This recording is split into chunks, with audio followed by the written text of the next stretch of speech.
In this video, I'll be showing you how to fix lag in Roblox on Chromebook.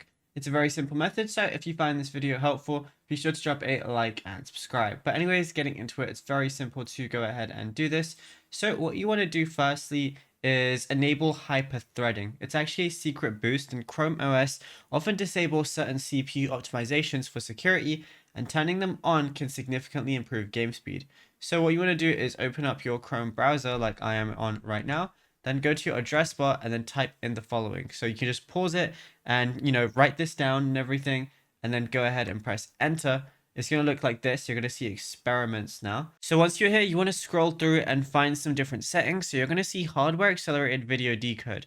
You want to make sure that both of these are enabled right here. And also, if you see an option for scheduler configuration, change the drop down menu to enables hyper threading on relevant CPUs, and then click restart at the bottom of the screen.